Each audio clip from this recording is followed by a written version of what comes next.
ہمارے سینے میں قرآن کی تعظیم یہ ہے، ہمارے سینے میں قرآن کی محبت یہ ہے۔ اگر کسی کا باپ بیمار ہوتا ہے، کسی کی ماں بیمار ہوتی ہے، آخری وقت ہوتا ہے، ڈاکٹر کے پاس جاتا ہے، ڈاکٹر پرچہ لکھتا ہے، پرچہ لے کے میڈیکل پہ جاتا ہے، پرچہ پٹکتا ہے، اس سے دوا مانگتا ہے، جلدی لینا چاہتا ہے، پیکنگ کرنا چاہتا ہے، بھاگ کے آنا چاہتا ہے تاکہ میری ماں بچ جائے، تاکہ میرا باپ بچ جائے۔ لیکن پیارے آپ مجھے بتائیں، جب ڈاکٹر نے ہاتھ کھڑا کر دیا یہ میرے بس کا نہیں ہے، اب دوا اثر نہیں کرے گی، کبھی کبھی دعا اثر کر جاتی ہے۔ اب اس نے سنا کہ میں اپنے ماں باپ کو جو ہے قرآن کا پھوکا ہوا پانی پلا دوں تاکہ انہیں سکون مل جائے، تاکہ انہیں چین مل جائے، تاکہ انہیں آرام مل جائے، کیونکہ ڈگری والے نے کہا اب میرے بس کا نہیں ہے، اب میں کچھ نہیں کر سکتا۔ اب وہ بھاگا گیا، دوڑا گیا، اپنے کپڑے کی فکر نہیں ہے، اپنے لباس کی فکر نہیں ہے، پیروں میں چپل کی فکر نہیں ہے، سر پہ ٹوپی کی فکر نہیں ہے، دوڑے جاتا ہے۔ جانے کے بعد امام سے کہتا ہے، حافظ قرآن سے کہتا ہے،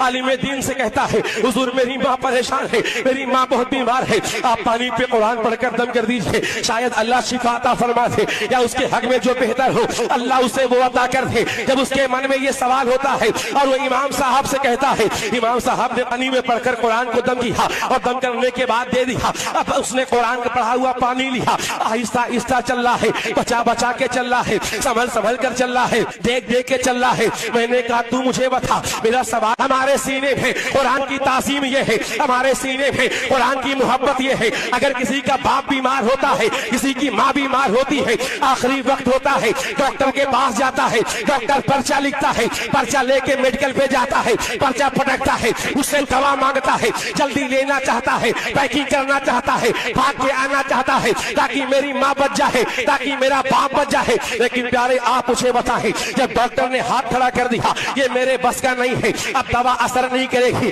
کبھی کبھی دعا اثر کر جاتی ہے۔ اب اس نے سنا کہ میں اپنے ماں باپ کو جو ہے قرآن کا پھوکا ہوا پانی پلا دوں تاکہ انہیں سکون مل جائے، تاکہ انہیں چین مل جائے، تاکہ انہیں آرام مل جائے، کیونکہ ڈگری والے نے کہا اب میرے بس کا نہیں ہے، اب میں کچھ نہیں کر سکتا۔ اب وہ بھاگا گیا، دوڑا گیا، اپنے کپڑے کی فکر نہیں ہے، اپنے لباس کی فکر نہیں ہے، پیروں میں چپل کی فکر نہیں ہے، سر پہ ٹوپی کی فکر نہیں ہے، دوڑے جاتا ہے۔ جانے کے بعد امام سے کہتا ہے، حافظ قرآن سے کہتا ہے، عالم دین سے کہتا ہے، حضور میری ماں پریشان ہے، میری ماں بہت بیمار ہے، آپ پانی پہ قرآن پڑھ کر دم کر دیجئے، شاید اللہ شفا عطا فرما دے، یا اس کے حق میں جو بہتر ہو اللہ اسے وہ عطا کر دے۔ جب اس کے من میں یہ سوال ہوتا ہے اور وہ امام صاحب سے کہتا ہے، امام صاحب نے پانی میں پڑھ کر قرآن کو دم کیا اور دم کرنے کے بعد دے دیا۔ اب اس نے قرآن کا پڑھا ہوا پانی لیا، آہستہ